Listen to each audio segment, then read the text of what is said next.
अब हम पढ़ने जा रहे हैं बहुलकों के प्रकार।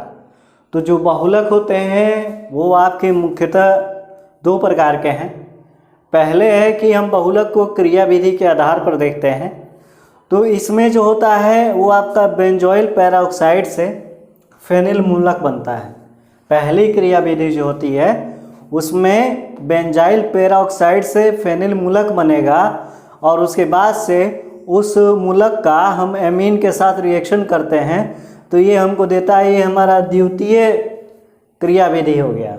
ठीक है। और तीसरे वाले में हम दो मॉलिक्यूल्स ले लेते हैं ये आपका मूलक का, तो ये हमारा बनता है पॉलीमर बनता है। ठीक है, हमारा बहुलक बनता है। तो ये बना बेंजोइल पेरोक्साइड से फेनिल मूलक बना और उसके बाद से यहाँ पर हमको मिल गया चैन मिल जाता है। ठीक है, तो ये योगात्मक बहुलक की क्रिया विधि हो गई। अब दूसरा है इसी में कि कुछ ऐसे महत्वपूर्ण मूलक होते हैं, कुछ योगज बहुलक होते हैं, जैसे कि आपका पॉलीथीन हो गया, टेफ्लॉन हो गया।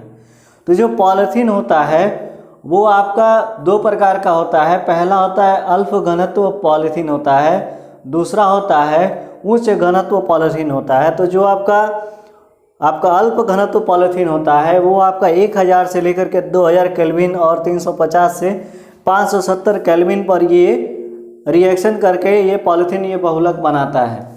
इस बहुलक में जैसे कि हमने लिया हुआ है हाइड्रोजन परमाणु, उदाहरण के लिए हम देख सकते हैं, और इसमें बहुत कम घनत्व पॉलीथीन होता है। ये हल्का प्लास्टिक होता है जो आपका रफ मटेरियल से यूज करते हैं इसको, जैसे कहें वेस्ट जो होता है वेस्ट से ये बनता है।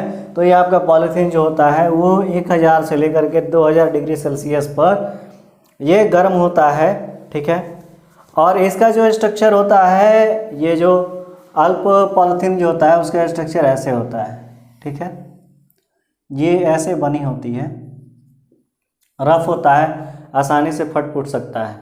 और दूसरा होता है वो होता है आपका उच्च घनत्व पॉलीथीन। जो उच्च घनत्व पॉलीथीन होता है उसके लिए जिसमें आपका एथीन आ जाता है, हाइड्रोकार्बन आ जाता है विलायक के रूप में, हम लेते हैं आपका टेट्रा फ्लोरीन एथीन लेते हैं। ठीक है, तो हम बनाते हैं उच्च घनत्व पॉलीथीन बनाते हैं, जो कि होता है उपस्थित होता है आपका 333 केल्विन से लेकर के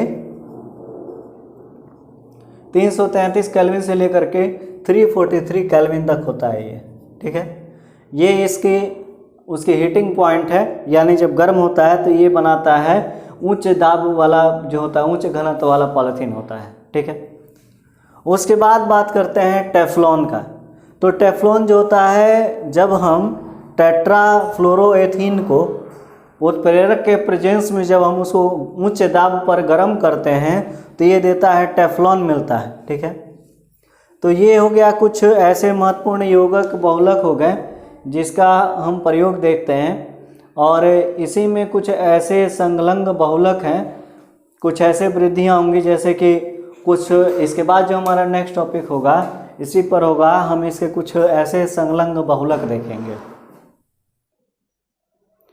अब हम देखने जा रहे हैं कि कुछ ऐसे महत्वपूर्ण संघनन बहुलक होते हैं। ठीक है, जिसमें पहला आता है आपका पॉलीएमाइड आता है, दूसरा आता है आपका पॉलीएस्टर आता है, और तीसरा है हमारा फिनॉल फॉर्मल्डेहाइड बहुलक, फिर फोर्थ है हमारा मेलानिन फॉर्मल्डेहाइड बहुलक।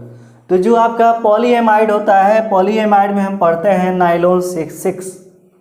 तो नाइलॉन 66 ये आपका बहुत इम्पॉर्टेंट टॉपिक है। नाइलॉन 66 बनता है, हमको लेना होगा पहले एन टर्म का एसिड ग्रुप लेना होगा।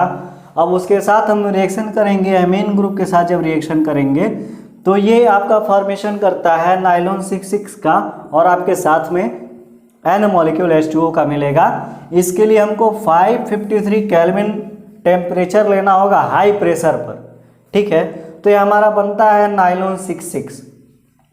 एक ये पॉलीएमाइड हो गया, दूसरा पॉलीएमाइड है नाइलॉन 6।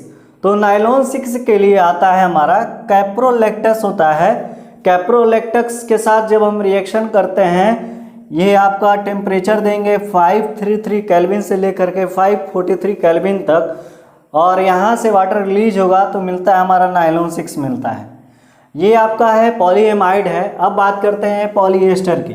तो जो पॉलीएस्टर होता है वो आपका द्विक कार्बोक्सिलिक एसिड और डायोन का मिलकर के मिक्सचर बनता है। जब हम कार्बोक्सिलिक एसिड बना रहे थे तो ये आपका पॉलीएस्टर रूप में बनता है। जब हम द्विक कार्बोक्सिलिक अम्ल लेते हैं, यानी 2 ग्रुप वाला हम इसमें एसिड लेंगे, ठीक है, यहाँ पर R चेन होगा, यहाँ R चेन होगा।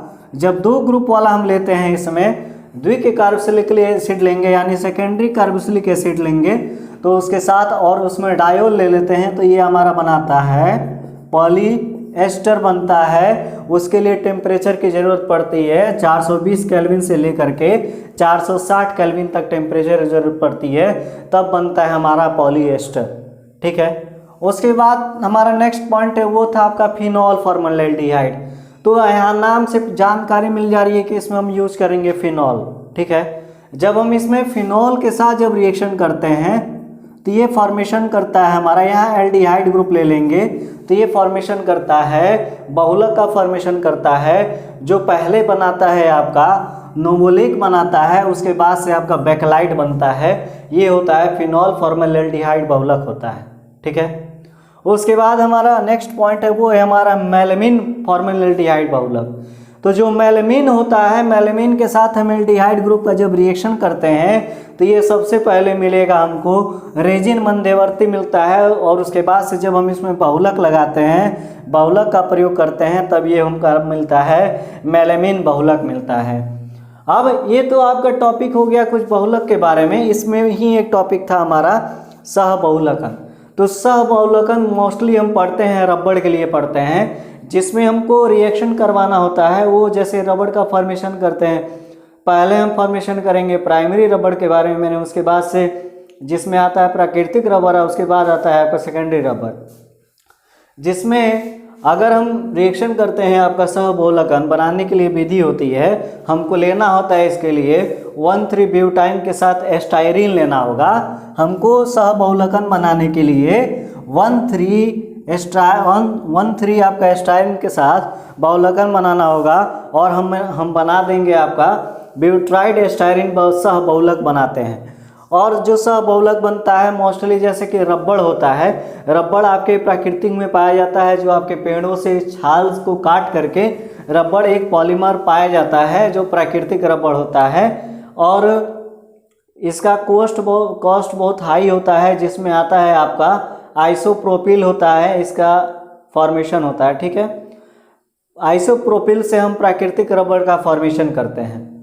उसके बाद बात करते हैं रबड़ का वल्कनीकरण का। तो रबड़ का वल्कनीकरण होता है, उसमें हम यूज करते हैं 2 मॉलिक्यूल आइसोप्रोपिन का यूज करेंगे, तो हमको बनेगा हमारा रबड़ का वल्कनीकरण करते हैं 373 केल्विन से लेकर के आपका 415 केल्विन पर हम रबड़ का वल्कीकरण करते हैं। यानी हमको रबड़ पहले पाते हैं, ठीक है, हमको छाल से मिला रबड़, ठीक, प्राकृतिक से रबड़ मिला।